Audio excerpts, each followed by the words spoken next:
वस्सलातु वस्सलामु अला रसूलिहिल करीम अम्मा बादु फ़अऊज़ु बिल्लाहि मिनश शैतानिर रजीम बिस्मिल्लाहिर रहमानिर रहीम मसलुहुम कमसलिल लज़ी इस्तौक़द नारा फलम्मा अज़ाअत मा हौलहु ज़हबल्लाहु बिनूरिहिम व तरकहुम फ़ी ज़ुलुमातिल ला युबसिरून सुम्मुम बुक्मुन उम्युन फ़हुम ला यरजिऊन।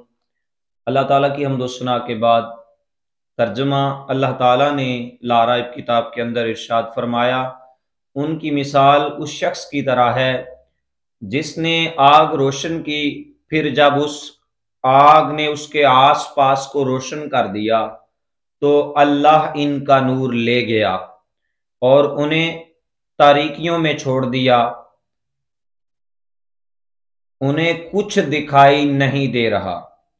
बहरे गूंगे अंधे हैं, पस ये लौट कर नहीं आएंगे।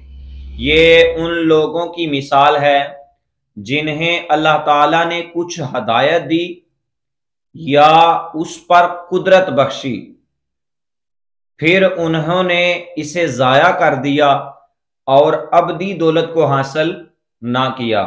इनका अंजाम हसरत व अफसोस और हैरत व खौफ है। इसमें वो मुनाफिक भी दाखिल हैं जिन्होंने इजहार ईमान किया और दिल में कुफर रख कर इकरार की रोशनी को ज़ाया कर दिया, और वो मोमिन भी जो मोमिन होने के बाद वो भी जो मोमिन होने के बाद मुर्ताद हो गए, और वो भी जिन्हें अल्लाह ताला ने दलाइल की रोशनी हक के साथ उनको वाज़िया किया, मगर उन्होंने इससे फ़ायदा ना उठाया और गुमराही इख्तियार की, और जब हक को सुनने, मानने और कहने और देखने से महरूम हो गए तो कान, जुबान, आंखें सब बेकार हैं। औ कसय्यिबिम मिनस समाई फीहि ज़ुलुमातुम व रअदुम व बरक़ यजअलूना अस्वाबिअहुम फी आज़ानिहिम मिनस सवाइक़ि हज़रल मौत वल्लाहु मुहीतुम बिल काफिरीन।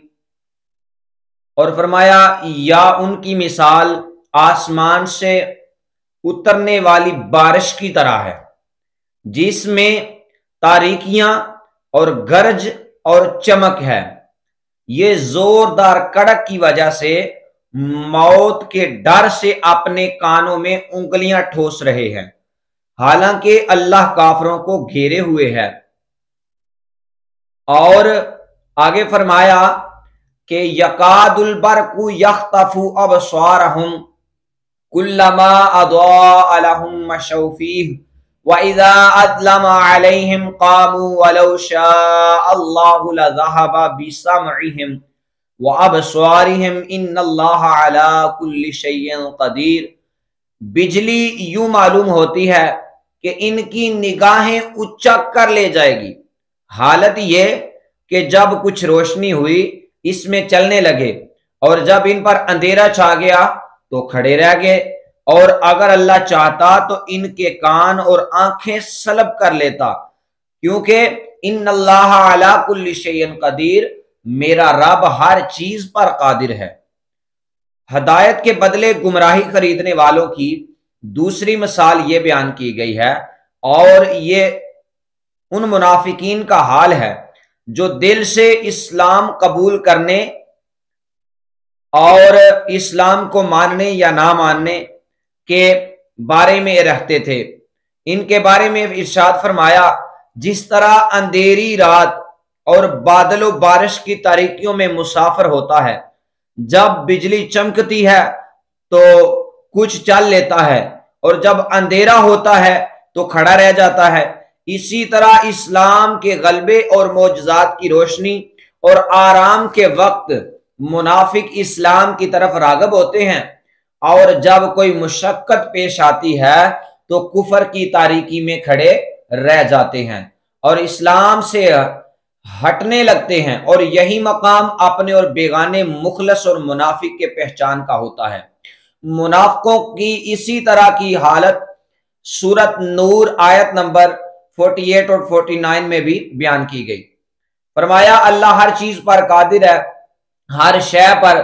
शय उस चीज को कहते हैं जिसे अल्लाह ताला चाहे और जो चाहे जब चाहे हर मुमकिन शय में दाखिल है, और हर शय अल्लाह ताला की कुदरत में है।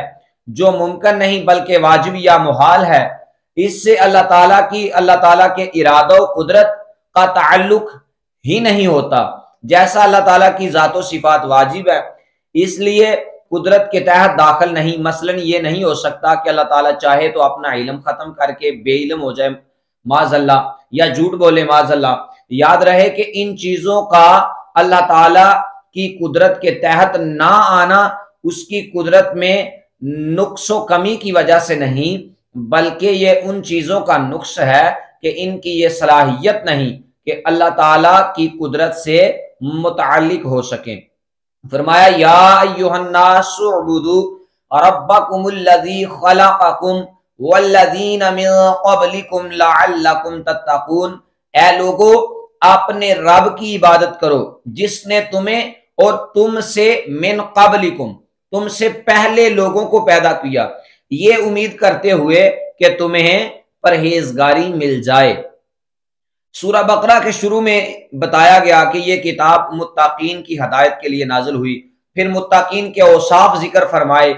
इसके बाद उससे मुनहरिफ होने वाले फिरकों का और इनके अहवाल का जिक्र फरमाया, ताकि सआदतमंद इंसान हदायत और तकवा की तरफ रागब हो और नाफरमानियों बगावत से बचें। अब तकवा हासिल करने का तरीका बताया जा रहा है, और वो तरीका इबादत और इताअत इलाही है। यानी तकवा किस तरह हासिल होता है? इताअत इलाही और इबादत में मशगूल हो जाना, खुदा की इबादत करने में। या अय्युहन्नासु के जरिए तमाम इंसानों से खिताब है, और इस बात का इशारा है कि इंसानी शराफत इसी में है कि आदमी तकवा हासिल करे और अल्लाह ताला का बंदा बने। इबादत की तारीफ, इबादत उस इंतहाई ताजीम का नाम है जो बंदा अपनी अब्दियत यानी बंदा होने और माबूद की अलूहियत यानी माबूद होने के एतिकाद और एतराफ के साथ बजा लाए। यहां इबादत तौहीद और इसके अलावा तमाम किस्मों को शामिल है। काफरों को इबादत का हुक्म इस माना में है कि वो सबसे बुनियादी इबादत यानी ईमान लाएं, और इसके बाद यह के बाद दीगर आमाल बजा लाएं। लअल्लकुम तत्तकून, ताकि तुम्हें परहेजगारी मिले। इससे मालूम हुआ कि इबादत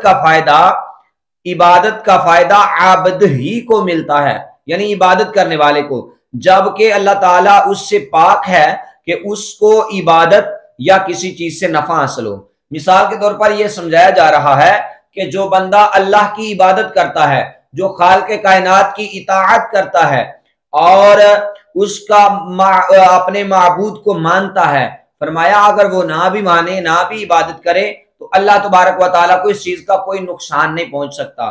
तो अगर कोई बंदा इबादत भी करे और उसको माने भी, इसका भी उसे कोई नफा हासिल नहीं है, बल्कि ये अपने लिए सारे अमाल कर रहा है। तो दुआ है कि अल्लाह तबारक व तआला की जात जो कुछ हमने पढ़ा, अल्लाह ताला हमें समझने का फ़हम अता फरमाए। वाखिर दावैया अनिल हम्दुलिल्लाहि रब्बिल आलमीन।